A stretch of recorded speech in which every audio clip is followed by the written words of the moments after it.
रहीम अस्सलाम वालेकुम प्यारे बच्चों, फर्स्ट ईयर की क्लास के अंदर खुशामदीद। ईद से पहले जो लास्ट क्लास आपकी हुई थी उसके अंदर हमने जो है वो टाइप्स को डिस्कस किया था, ब्रांचेस को डिस्कस किया था बायोलॉजी के हवाले से। आज हम चलते हैं कुछ नई चीज़ों की तरफ। हम देखते हैं मार्गलिस एंड श्वार्ट्ज व्हिटेकर की क्लासिफिकेशन के एतबार से कि बायोलॉजी के अंदर मार्गलिस एंड श्वार्ट्ज और व्हिटेकर की क्या कंट्रीब्यूशन है। क्या व्हिटेकर की क्लासिफिकेशन और मार्गलिस एंड श्वार्ट्ज की क्लासिफिकेशन सेम है, जो कि बायोलॉजिकल क्लासिफिकेशन भी कहलाती है, अकॉर्डिंग टू 5 किंगडम, जिसके अंदर हम ये देखते हैं कि किंगडम मोनेरा भी है, किंगडम प्रोटिस्टा भी है, किंगडम फंजाई भी है, किंगडम प्लांटाई भी है और किंगडम एनिमेलिया भी है। याद रखिए बच्चों, इस पर सवाल बनता है दोनों किंगडम के हवाले से। आपको एक किंगडम अगर आप याद कर लें या ज़हनशीन कर लें तो आप दूसरा किंगडम बड़ी आसानी से याद कर सकते हैं। छोटा सा फर्क है। वो छोटा सा फर्क क्या है, आइए आज के क्लास को स्टार्ट करते हैं, जिसके अंदर हम ये देखते हैं कि किंगडम क्लासिफिकेशन, मार्गलिस एंड श्वार्ट्ज को हम बाद में डिस्कस करेंगे, पहले हम व्हिटेकर की क्लासिफिकेशन को डिस्कस कर लेते हैं। तो पहली चीज आपकी बायोलॉजिकल क्लासिफिकेशन,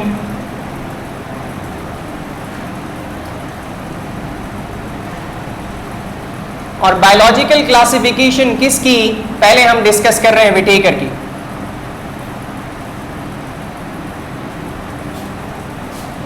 व्हिटेकर्स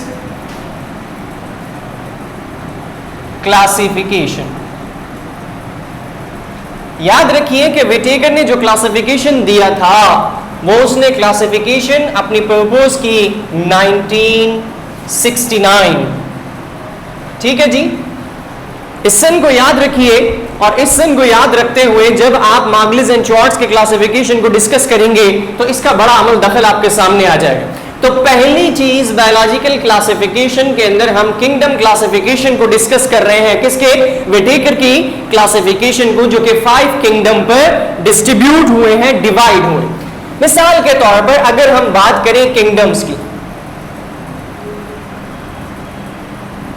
ठीक है जी, तो 5 किंगडम 1,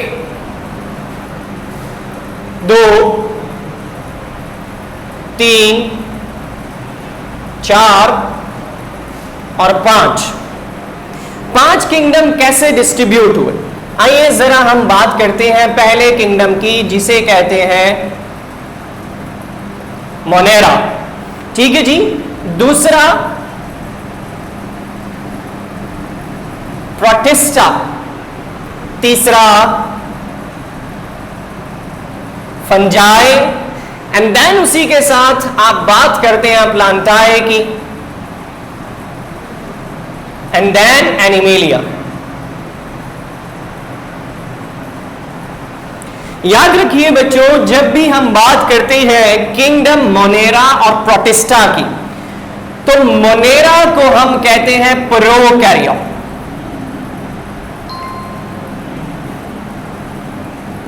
ठीक है जी, सिर्फ और सिर्फ इन 5 किंगडम के अंदर अगर हम बात करें मोनेरा की, तो सिर्फ और सिर्फ मोनेरा प्रोकैरियोट होगा।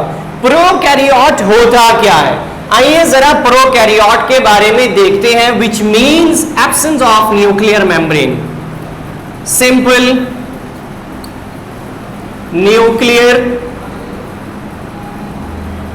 मेम्ब्रेन इज एब्सेंट, यानी न्यूक्लियर मेम्ब्रेन जिनके पास नहीं होती या एब्सेंट होती है उन्हें हम प्रोकैरियोट्स कहते हैं। प्रो का मतलब होता है फॉल्स, कैरियोट कैरियन से निकला है। अगर आप इसको तोड़ दें, मिसाल के तौर पर अगर हम इसे तोड़ दें, यानी कि प्रोकैरियोट्स को, तो यहां पर हम बात कर लेते हैं इसकी प्रो फॉल्स। ठीक है जी, एंड देन कैरियोट्स। ठीक है जी, कैरियन से है, किससे है, कैरियन। और कैरियन किसे कहते हैं, न्यूक्लियस को। ठीक है जी, तो न्यूक्लियर मेम्ब्रेन जो होगी वो एब्सेंट होगी। क्लियर होगी बात। अगर हम बात करें प्रोटिस्टा की, तो प्रोटिस्टा भी जो है वो भी इसी की तरह यूनिसेलुलर है, लेकिन ये क्या है, ये आपका मिसाल के तौर पर अगर हम इसकी बात करते हैं तो ये यूकैरियोट्स। ठीक है जी, अगर यहां से हम चले इस पर फंजाई पर, प्लांटाई पर, एनिमेलिया पर, तो ये सारे के सारे क्या हैं आपके यूकैरियोट्स। क्या है? ठीक है जी, यूकैरियोट्स। तो हम जब भी बात करते हैं किंगडम क्लासिफिकेशन की, चाहे हम बात करें विटेकर की या फिर हम बात करें मार्ग्लिस एंड श्वार्ट्ज की, तो हम इन 5 किंगडम को पढ़ते हैं। थोड़ा सा फर्क आ जाता है जब हम मार्ग्लिस एंड श्वार्ट्ज पर पहुंचेंगे तो हम उसे डिस्कस करेंगे। विटेकर की क्लासिफिकेशन जो ये 5 किंगडम पर है, उसकी बेसिस क्या है? उसकी बेस पहली, ठीक है जी, किस बेस के ऊपर उसने इस किंगडम को डिस्ट्रीब्यूट या डिवाइड किया है, तो हम उस बेसिस पर बात कर लेते हैं।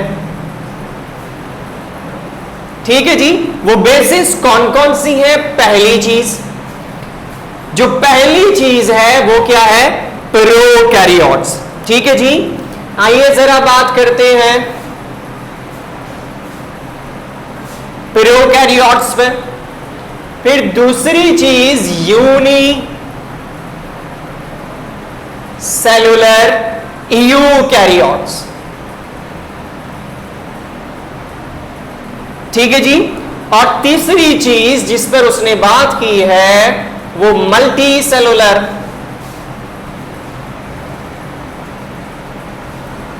यूकैरियोट्स। इस बेसिस के ऊपर, और दूसरा पॉइंट जो कि उसकी क्लासिफिकेशन पर है वो प्रिंसिपल बेस। ठीक है जी, किस प्रिंसिपल पर?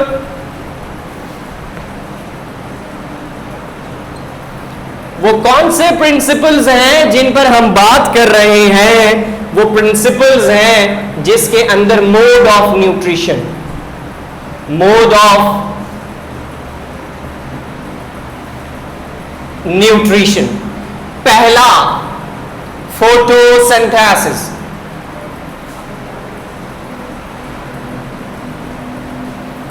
दूसरा एब्जॉर्प्शन,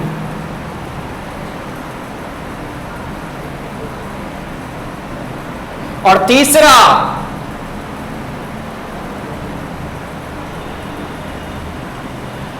इंजेशन।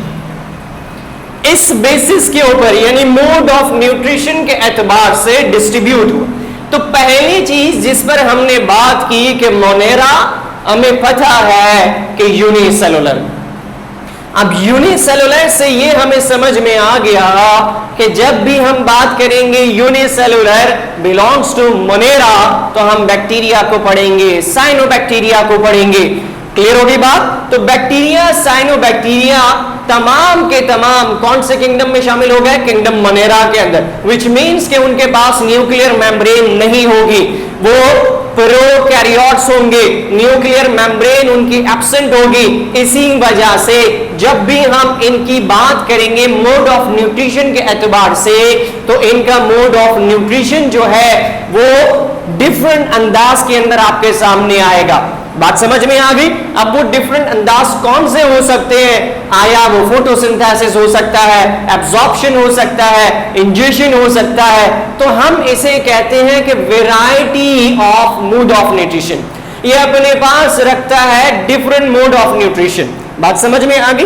पहली चीज मोनेरा क्या है? यूनिसेलुलर। बात समझ में आ गई? यूनिसेलुलर कौन होता है? यूनिसेलुलर का मतलब है एक सेल पर मुश्तमिल उसकी बॉडी। बात समझ में आ गई? तमाम के तमाम ऑर्गन या ऑर्गन सिस्टम या ऑर्गेनिज्म एक सेल पर मुश्तमिल हो, वो क्या कहलाएगा? यूनिसेलुलर कहलाएगा। यानी कि एक सेल पर मुश्तमिल ऑर्गेनिज्म जब हम उसे पढ़ेंगे मोनेरा के अंदर रखकर, तो हमें यह समझ में आ जाएगा कि हम बैक्टीरिया को पढ़ रहे हैं या बैक्टीरिया से रिलेट करते हुए साइनोबैक्टीरिया को पढ़ रहे हैं। तो पहली चीज जो कि किंगडम में हमारे सामने आई, according to 5 kingdom classification of Whittaker, ठीक है जी, तो कौन सी है? मोनेरा है। मोनेरा क्या है? प्रोकैरियोट। प्रोटिस्टा पर आते हैं दूसरा किंगडम। बात समझ में आ गई? अगेन यूनिसेलुलर होगा। अगेन क्या होगा? यूनिसेलुलर होगा। लेकिन जब हम पढ़ते हैं इसके बारे में तो हमें ये समझ में आता है कि ये यूकैरियोट्स है, विच मीन कि न्यूक्लियर मेम्ब्रेन एब्सेंट की जगह क्या हो गया? प्रेजेंट हो गया। बात समझ में आ गई? Eukaryotic mean nuclear membrane is present, prokaryotic mean nuclear membrane is absent. तो हमने जब बात की यूकैरियोटिक ऑर्गेनिज्म की प्रोटिस्टा को पढ़ते हुए, तो हमें यह समझ में आया कि यह भी क्या है? यूनिसेलुलर है। दूसरी चीज हमें समझ में आई कि यहां पर न्यूक्लियर मेम्ब्रेन प्रेजेंट है। जब हमने उसके प्रिंसिपल को पढ़ा according to mode of nutrition, कि वो खाता कैसे है, उसके अंदर न्यूट्रिशनल प्रोसेस कैसे होता है, तो उसके अंदर भी हम वैरायटी ऑफ डिफरेंट मेथड्स को देखते हैं। जब हम वैरायटी ऑफ डिफरेंट मेथड्स को देखते हैं तो ये वैरायटी ऑफ डिफरेंट मेथड्स आपके सामने, इधर फोटोसिंथेसिस, एब्जॉर्प्शन, इंजेक्शन, कुछ भी हो सकता है इन दोनों के अंदर। जब हम बात करते हैं इसकी एग्जाम्पल की, तो हम यूग्लिना पैरामीशियम की बात करते हैं। याद रखिए कि विटेकर ने सिर्फ और सिर्फ सिंपल क्लासिफिकेशन दी थी। वो सिंपल क्लासिफिकेशन यानी कि एक ऐसा दौर हमारे सामने आया कि जब हम ये कह रहे थे या साइंटिस्ट ये कह रहे थे कि बायोलॉजिकल क्लासिफिकेशन के एतबार से सिर्फ 2 किंगडम है, विच मीन्स एक किंगडम कौन सा है? प्लांटाई है, और दूसरा किंगडम एनिमेलिया है। बात समझ में आ गई? लेकिन जो हमने फंजाई को पढ़ा, हमने प्रोटिस्टा को पढ़ा, हमने मोनेरा को पढ़ा, तो हमें ये समझ में आने लगा कि फंजाई थोड़ा सा डिफरेंशिएट है किससे? प्लांटाई से। ऐसा नहीं है कि प्रोटिस्टा जो है वो कंप्लीटली एनिमल से बिलोंग करता है। हमने जब इन चीजों को पढ़ा तो विटेकर की क्लासिफिकेशन हमारे लिए एक ऐसा बाब बनकर सामने आई, ऐसा सबक बनकर सामने आई, ऐसा चैप्टर बनकर सामने आई, ऐसी थ्योरी बनकर सामने आई, जिसने हमें ये बताया कि जनाब सिर्फ इन 2 किंगडम पर इन्हिसार करते हुए, इन तमाम से रिलेट करते हुए को उठाकर यहां पे रख देना ये मुनासिब नहीं है। बैक्टीरिया को उठा के एनिमेलिया में रख देना, फंजाई को उठा के प्लांटाई में रख देना, ये इसके काबिले कबूल नहीं हो सकता। क्योंकि जैसे जैसे आप डीप स्टडी करते जाते हो, समंदर में गोता लगाते जाते हो, समंदर की गहराई का अंदाजा होता जाता है। जैसे जैसे अंदर जाते हो आपको चीजें नजर आना शुरू हो जाती हैं। इल्म भी ऐसा है, जैसे जैसे आप उसके अंदर पढ़ने की कोशिश करते हो। एग्जाम्पल ले लीजिए, हमें पता चला सेल था, ठीक है जी, सेल के बारे में जब हमें पता चला तो कैसे पता चला? हमें 16वीं सदी के अंदर माइक्रोस्कोप को इन्वेंट करना पड़ा। जब माइक्रोस्कोप आया तो 18वीं सदी के अंदर हमें यह पता चला कि सेल है कोई, ठीक है जी। उसके बाद हमें यह पता चला कि सेल के अंदर न्यूक्लियस भी है, फिर हमें यह पता चला कि न्यूक्लियस के अंदर क्या क्या चीजें मौजूद हैं। आहिस्ता आहिस्ता जैसे जैसे हम पढ़ते गए हमें समझ में आता गया। इसीलिए विटेकर की क्लासिफिकेशन एक बहुत बड़ा बाब बन के समझ में आया हमारे किसके अंदर? बायोलॉजी के अंदर, जब उन्होंने 5 किंगडम के क्लासिफिकेशन को दे दिया। 19 और 20 साल के वक्फे के बाद जब हम मार्गलिस एंड श्वार्ट्ज के क्लासिफिकेशन को देखते हैं, मार्गलिस एंड श्वार्ट्ज की क्लासिफिकेशन बिल्कुल यही है, 3 चीजों में फर्क आ जाता है। वो 3 चीजें क्या हैं? वो मोनेरा की जगह कह देता है कि किंगडम प्रोकैरियोटा, वो कह देता है भाई मोनेरा को छोड़ दो, यहां से प्रोकैरियोटा को उठा लो, यहां लिख दो। प्रोटिस्टा को वो कह देता है किंगडम प्रोटोक्टिस्टा। 2 बातें हो गई। तीसरी बात वो कहता है कि आया अगर आपको अभी भी समझ नहीं आ रहा तो मोनेरा के एग्जाम्पल ले लीजिए, प्रोटिस्टा के एग्जाम्पल ले लीजिए, फंजाई के एग्जाम्पल ले लीजिए, प्लांटाई के एग्जाम्पल ले लीजिए, और इसी तरह से एनिमेलिया के एग्जाम्पल ले लीजिए। जब आप एग्जाम्पल से पढ़ना शुरू करते हैं तो आपको बहुत आसानी से बहुत सारी चीजें समझ में आना शुरू हो जाती हैं, समझ आने लगती हैं। तो बात क्या हुई, फर्क ये आया, तीन चीजों में फर्क आया, किसके, विटेकर और मार्ग्लिस एंड श्वार्ट्ज के क्लासिफिकेशन के अंदर। पहली चीज 1969 में विटेकर ने क्लासिफिकेशन दी, और इसके बाद 1988 और 89 के अंदर मार्ग्लिस एंड श्वार्ट्ज, और उसी के साथ आपकी जो क्लासिफिकेशन आती है उसके अंदर हम इन चीजों पर बात करते हैं, मोनेरा को प्रोकैरियोटा और प्रोटिस्टा को प्रोटोक्टिस्टा, और उसके साथ एग्जाम्पल आपके सामने आ जाती। अभी हम बात करते हैं यहाँ पे कि आपके सामने प्रोटिस्टा की बात कर रहे हैं, तो प्रोटिस्टा क्या है, यूनिसेलुलर। यूनिसेलुलर के साथ क्या है, eukaryote, which mean nuclear membrane क्या होगी, प्रेजेंट होगी, और मोड ऑफ न्यूट्रिशन उसका वैरायटी ऑफ डिफरेंट मेथड से होगा। वो एब्जॉर्प्शन भी कर सकता है, वो फोटोसिंथेसिस भी कर सकता है, वो इंजेक्शन भी कर सकता है। जब आप आते हैं फंजाई पर, किसकी क्लासिफिकेशन में, विटेकर की क्लासिफिकेशन में, तो फंजाई के बारे में आते ही आप बात करते हैं किसकी, मल्टी सेलुलर ऑर्गेनिज्म की। बात समझ में आ गई। मिसाल के तौर पर अगर हम बात करें यीस्ट की, मशरूम की, एगेरिकस की, मल्टी सेलुलर, बात समझ में आ गई। आप इसे योगर्ट बना, आप इसे इस्तेमाल करते हो पिज्जा बनाने के लिए, आप इसे इस्तेमाल करते हो पिज्जा ब्रेड बनाने के लिए, और दूसरी चीजें बनाने के लिए, मेडिसिन बनाने के लिए इस्तेमाल करते हो। तो हमने ये देखा कि किंगडम फंजाई जो है वो क्या हो गया, मल्टी सेलुलर यूकैरियोट। बात समझ में आ गई। और जब हमने इसके मोड ऑफ न्यूट्रिशन को देखा तो हमें समझ में आया कि ये क्या करता है, एब्जॉर्प्शन के थ्रू अपना खाना बनाता। ये किसी जगह पर लग जाएगा जहां पे न्यूट्रिएंट्स होंगे।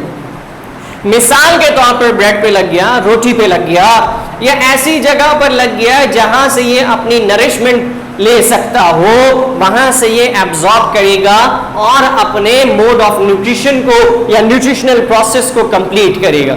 तो बात क्या समझ में आई, multicellular eukaryotes feed by absorption. अपना खाना कैसे बनाएगा, एब्जॉर्प्शन के थ्रू बनाएगा। कौन, फंजाई। मिसाल के तौर पर एग्जाम्पल क्या आ गई, मशरूम आ गया, एगेरिकस आ गया, ठीक है जी, यीस्ट आ गया, ये सारी के सारी क्या हो गई, इसकी एग्जाम्पल आ गई।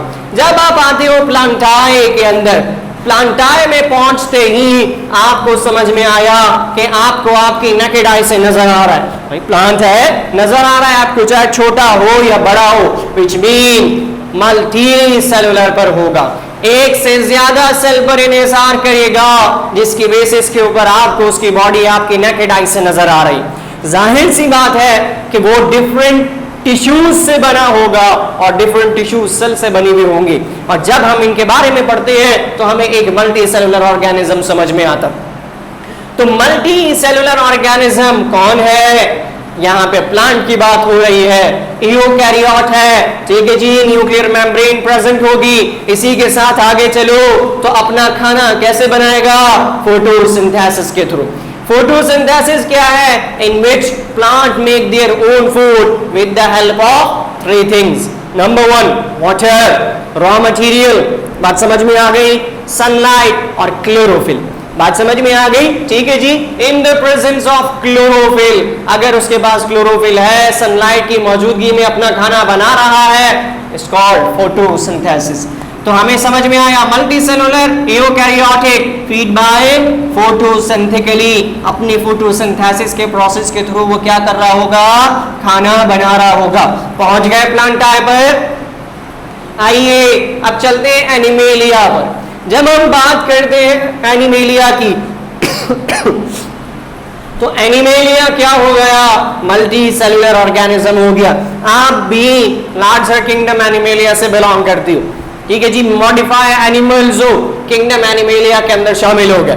किंगडम एनिमेलिया की बात की तो मल्टी सेलुलर हो गया, यूकैरियोटिक हो गया, एक से ज्यादा सेल पर इन्हिसार करते हैं, इनके साथ साथ उसकी क्या है, न्यूक्लियर मेम्ब्रेन प्रेजेंट है। जबकि आप जब उसके प्रिंसिपल मोड ऑफ न्यूट्रिशन की बात करते हो तो वो क्या करेगा, इंजेक्शन करेगा। इंजेक्शन क्या है, इनटेक ऑफ सॉलिड मटेरियल। बात समझ में आ गई, आप सॉलिड मटेरियल को इनटेक करें, क्या है, इंजेक्शन है। तो एनिमल इंजेक्शन के थ्रू क्या करते हैं, न्यूट्रिशनल प्रोसेस को कंप्लीट करते। फंजाई में एब्जॉर्प्शन, क्लियर हो गई बात, प्लांटाई में फोटोसिंथेसिस और एनिमेलिया के अंदर इंजेक्शन शामिल हुआ। जब हम प्लांटाई के एग्जाम्पल की बात करते हैं तो यहां पर आप पाइनस की एग्जाम्पल दे सकते हो, यहां पर आप सनफ्लावर की एग्जाम्पल दे सकते हो, क्लियर हो गई बात, पाइनस ट्री की एग्जाम्पल दे सकते हो, डिफरेंट प्लांट की एग्जाम्पल दे सकते हो। जब आप एनिमेलिया में आते हो तो एनिमेलिया के अंदर आते हुए आप एग्जाम्पल जब देते हो तो कॉकरोच की एग्जाम्पल देते हो, कॉकरोच की एग्जाम्पल के साथ साथ अर्थवॉर्म की एग्जाम्पल देते हो, लायन एंड टाइगर की एग्जाम्पल देते हो, ह्यूमन की एग्जाम्पल देते हो। ये तमाम चीजें आपके सामने चलती हैं तो आपको समझ में आता है कि किंगडम क्लासिफिकेशन ने आपके क्लासिफिकेशन को कितना आसान कर दिया। विटेकर की क्लासिफिकेशन जो आपने देखी उनमें याद रखिए कि सिर्फ और सिर्फ किंगडम मोनेरा जो है वो प्रोकैरियोट, बाकी तमाम के तमाम चारों के चारों किंगडम जो है वो कौन से हैं, यूकैरियोटिक ऑर्गेनिज्म है। Prokaryotic, eukaryotic, pro means false और eukaryotic means true. Nuclear membrane present होगी, न्यूक्लियर मेम्ब्रेन एब्सेंट हो जाएगी। जब हम बात करते हैं मोनेरा की तो न्यूक्लियर मेम्ब्रेन एब्सेंट और बाकी तमाम के अंदर न्यूक्लियर मेम्ब्रेन जो होगी वो क्या होगी, प्रेजेंट हो जाएगी। बात समझ में आ गई? जो ये बात समझ में आ गई हमें कि जब हम विटेकर की क्लासिफिकेशन को डिस्कस करते हैं तो हम इन 5 किंगडम को पढ़ते हैं। पहला किंगडम किंगडम मोनेरा, दूसरा किंगडम किंगडम प्रोटिस्टा, तीसरा किंगडम किंगडम फंजाई, चौथा किंगडम प्लांटाई और पांचवा किंगडम एनिमेलिया। ये तमाम के तमाम जो 4 हैं, प्रोटिस्टा, फंजाई, प्लांटाई और एनिमेलिया, यूकैरियोट्स होंगे, जबकि सिर्फ और सिर्फ मोनेरा जो होगा वो प्रोकैरियोट होगा। किंगडम मोनेरा और किंगडम प्रोटिस्टा दोनों के दोनों यूनिसेलुलर होंगे, दोनों के दोनों यूनिसेलुलर होंगे, जबकि फंजाई, प्लांटाई, एनिमेलिया ये तीनों के तीनों मल्टी सेलुलर होंगे। इन दोनों के mode of nutrition variety of methods के साथ डिस्ट्रीब्यूट किए जाएंगे, जबकि फंजाई एब्जॉर्प्शन के थ्रू मोड ऑफ न्यूट्रिशन को कंप्लीट करेगा, प्लांटाई जो है वो फोटोसिंथेसिस के थ्रू, जबकि एनिमेलिया के अंदर जो है वो हम देखते हैं कि इंजेक्शन का प्रोसेस होता है उसके मोड ऑफ न्यूट्रिशन के अंदर। मोड ऑफ न्यूट्रिशन यानी न्यूट्रिशन क्या है, the process which provide energy is called nutrition, the food which provide energy is called nutrients. जो खाना है वो न्यूट्रिएंट्स, और वो खाना जो एनर्जी प्रोवाइड कर रहा है प्रोसेस के थ्रू वो क्या है, न्यूट्रिशन। बात समझ में आ गई? अब हम आते हैं किसके, मार्गलिस एंड श्वार्ट्ज के क्लासिफिकेशन पर। जब हम मार्गलिस एंड श्वार्ट्ज के क्लासिफिकेशन पर आते हैं तो थोड़ा सा फर्क आपके सामने आएगा। वो थोड़ा सा फर्क क्या आपके सामने आएगा, आइए उस पर डिस्कस करते हैं, उस पर बात करते हैं। अगर हम बात करते हैं मार्गलिस एंड श्वार्ट्ज के क्लासिफिकेशन पर,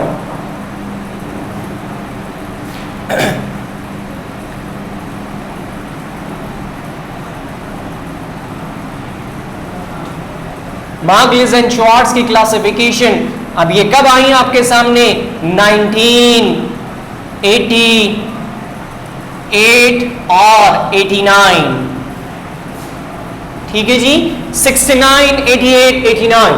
मार्गलिस एंड श्वार्ट्ज की क्लासिफिकेशन के अंदर किंगडम मोनेरा को उसने नाम दे दिया, किसका, किंगडम प्रोकैरियोटा का। किसका नाम दे दिया, किंगडम मोनेरा चेंज हो गया प्रोकैरियोटा के अंदर, ठीक है जी। किंगडम प्रोटिस्टा चेंज हो गया किसके अंदर, किंगडम प्रोटॉक्टिस्टा, ठीक है जी। किंगडम प्रोटिस्टा चेंज हो गया प्रोटॉक्टिस्टा में, क्लियर होगी बात, ठीक है जी। अब हमें ये समझ में आया कि इन दोनों किंगडम के अंदर अगर कहीं फिजिकली चेंज नजर आ रहा है तो वो कहां नजर आ रहा है? वो इन दोनों में नजर आ रहा है, किंगडम प्रोकैरियोटा के अंदर, किंगडम प्रोटिस्टा के अंदर। मिसाल के तौर पर विटेकर ने क्या कहा? किंगडम मोनेरा कहा, जो कि अब कुछ अरसे बाद 19 और 20 साल के वक्फे के बाद आपको चेंज होता हुआ नजर आया। अब उसने क्या कहा? किंगडम प्रोटिस्टा को क्या कह दिया? किंगडम प्रोटोक्टिस्टा कह दिया। फंजाई एज इट इज रहा, प्लांटाई एज इट इज रहा, एनिमेलिया एज इट इज रहा।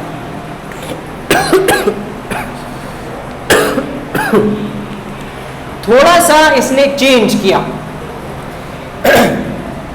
इन चीजों को नहीं छेड़ा, जबकि इन चीजों के अंदर, प्रिंसिपल्स के अंदर और इन चीजों को मिला के थोड़ा सा उसने चेंज कर दिया। मिसाल के तौर पर फंजाई और प्लांटाई के अंदर जो फर्क है, हम उसे उस फर्क को जो डिस्कस करते हैं, यानी मिसाल के तौर पर प्लांटाई और फंजाई के अंदर वो डिस्कस करते हैं कि ये जो है अपना खाना खुद नहीं बना रहा, ये अपना खाना खुद बना रहा हो, विच मीन्स कि फंजाई जो है वो क्या होंगी? Heterotrophic organism. क्या होंगी?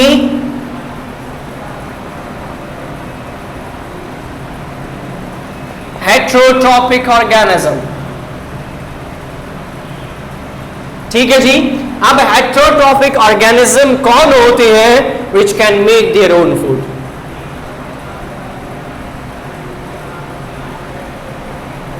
Sorry, which cannot make their own food.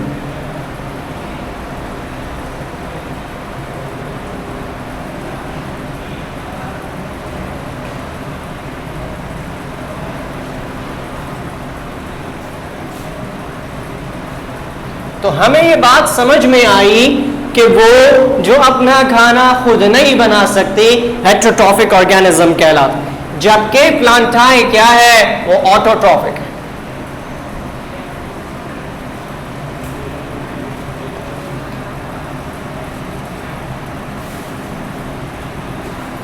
Autotrophic organism और हेट्रोट्रॉफिक ऑर्गेनिज्म में थोड़ा सा फर्क आपके बात में आपको समझ में आया। अब ये क्या है? Able to make their own food. ये अपना खाना बनाने की इस्तात रखते हैं क्योंकि इनके पास क्या है? ऊपर से सनलाइट आ रही है,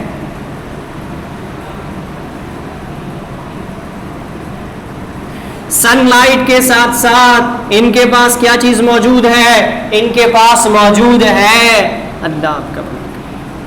वाटर। वाटर के साथ साथ क्या मौजूद है? क्लोरोफिल।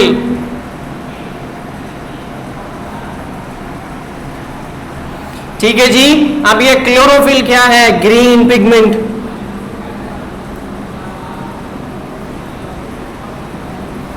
क्लियर हो गई बात? अब ये अपना खाना बना सकता है क्योंकि सनलाइट भी मिल रही है, जो कि रॉ मटेरियल इसे चाहिए था खाना बनाने के लिए। सनलाइट मिली, ठीक है जी, मेसोफिल सेल में आई, वाटर इसको नीचे से आ रहा है। कहां से? कहां से आ रहा है? मेसोफिल सेल से। ये आ रहा है उसके रूट से। क्लियर हो गई बात? और ये पिगमेंट उसके लीफ के अंदर मौजूद है जिससे ये अपना खाना बना। जबकि ये तमाम चीजें हेट्रोट्रॉफिक ऑर्गेनिज्म में, चाहे ये हो या एनिमेलिया हो, इन दोनों के अंदर ये दोनों चीजें मौजूद नहीं होंगी। अगर हम फंजाई की बात करते हैं तो हमें पता चल गया एब्जॉर्प्शन के थ्रू। हमें पता है कि एब्जॉर्ब कर रहा है, विच मीन दूसरे से लेकर खा रहा है। प्लांट अपना खाना खुद बना रहा है। जबकि हम बात करते हैं इन दोनों के दरमियान फर्क की, तो सेल वॉल का फर्क आ जाता है। इनके दरमियान जो फर्क हमें नजर आता है वो फर्क नजर आता है किसका? सेल वॉल का। बात समझ में आ गई? वो सेल वॉल प्लांट के पास मौजूद होगा, जबकि एनिमेलिया के पास वो सेल वॉल मौजूद नहीं होगा। प्लांट के पास सेल वॉल मौजूद है जो आउटर लेयर है किसकी? प्लांट सेल की। जबकि एनिमेलिया के अंदर सबसे आउटर लेयर जो होती है वो सेल वॉल नहीं होती, जबकि सेल मेम्ब्रेन होती। बात समझ में आ गई? तो ये फर्क हमें समझ में आया और फिर इसी फर्क के साथ ये ऑटोट्रॉफ हो गए और ये हेट्रोट्रॉफ हो गए। अब हम जब बात करते हैं इनकी प्लांट की, तो प्लांट अंडरगो डेवलपमेंट होती है, विच मीन्स कि इसका प्रोसेस शुरू होगा कहां से? सॉइल से। क्लियर हो गई बात? और सॉइल के अंदर आप जो प्रोसेस करते हो उसे सीड, आपने सीडिंग किया, ठीक है जी। अब ये सीडिंग जो हुई ये कन्वर्ट हो गई किसके अंदर? एक प्लांट के अंदर। क्लियर हो गई बात? जबकि इनके अंदर क्या होगा? एम्ब्रियो की डेवलपमेंट होगी। एम्ब्रियो की डेवलपमेंट हुई किसके अंदर? यानी फीटस कन्वर्ट हुआ एक ऑर्गेनिज्म के अंदर, जबकि यहां प्लांटाई के अंदर ऐसा कोई कॉन्सेप्ट नहीं है। अब आते हैं प्रोकैरियोटा पर। हम जब प्रोकैरियोटा पर आते हैं तो उसने बड़ा ही आसानी के साथ इसमें कह दिया कि आपके सामने मिसाल के तौर पर जितने ऑर्गेनिज्म ऐसे आएंगे according to Margulis and Schwartz classification, ठीक है जी, जो कि आप रख कर पढ़ रहे हो किसके अंदर? अपने प्रोकैरियोटा के अंदर। तो प्रोकैरियोटा में रखोगे तो आपके सामने एग्जाम्पल दे दी जाएगी बैक्टीरिया की और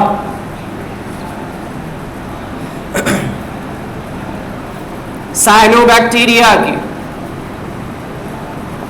जब भी आप बैक्टीरिया या साइनोबैक्टीरिया को डिस्कस करोगे किंगडम क्लासिफिकेशन के एतबार से, तो वो कौन सा किंगडम होगा? किंगडम प्रोकैरियोटा होगा। हमें ये पता चल गया प्रोकैरियोटा न्यूक्लियर मेम्ब्रेन एब्सेंट होगी, यूनिसेलुलर होगा, एक सेल पर मुश्तमिल होगा, इसी के साथ वैरायटी ऑफ डिफरेंट मेथड होगा। एग्जाम्पल आपके सामने आ गई। पहली एग्जाम्पल बैक्टीरिया, दूसरी एग्जाम्पल साइनोबैक्टीरिया। तमाम के तमाम बैक्टीरिया जो होंगे वो किंगडम प्रोकैरियोटा से बिलोंग करेंगे और साइनोबैक्टीरिया भी किससे बिलोंग करेंगे? किंगडम प्रोकैरियोटा से। अब अगर बात करें आप किसकी? प्रोटोक्टिस्टा की, जो प्रीवियस क्लासिफिकेशन के अंदर प्रोटिस्टा था। तो आपके सामने आ गई यूग्लिना, ठीक है जी, पैरामीशियम, यूग्लिना, पैरामीशियम आप जब भी डिस्कस करोगे तो किस में रखकर डिस्कस करोगे? किंगडम प्रोटोक्टिस्टा में। यूग्लिना को आप किंगडम प्रोकैरियोटा में नहीं रख सकते। इसी तरह से जब फंजाई की बात करोगे तो यीस्ट, ठीक है जी, एगैरिकस, इन तमाम को जब डिस्कस करोगे तो वो किस में रखकर करोगे? फंजाई में रखकर करोगे। बात समझ में आ गई? यीस्ट आप इस्तेमाल करते हो ब्रेड के अंदर, ब्रेड बनाने के लिए, बन बनाने के लिए, बेकिंग के लिए, पिज्जा ब्रेड बनाने के लिए। ये तमाम की तमाम आप बाजार की जो रोटी खाते हो उसके अंदर भी खमीरा डलता है जिसे यीस्ट कहा जाता है। बात समझ में आ गई? आगे आते हैं प्लांटाई। जब आप प्लांटाई की बात करते हो तो सनफ्लावर, और सनफ्लावर के साथ आप ले लो चलो पाइनस ट्री ले लो। किंगडम एनिमेलिया की बात करते हो तो किंगडम एनिमेलिया के अंदर ह्यूमन शामिल हो जाता है, ठीक है जी, ह्यूमन, अर्थवॉर्म, ये इसके एग्जाम्पल।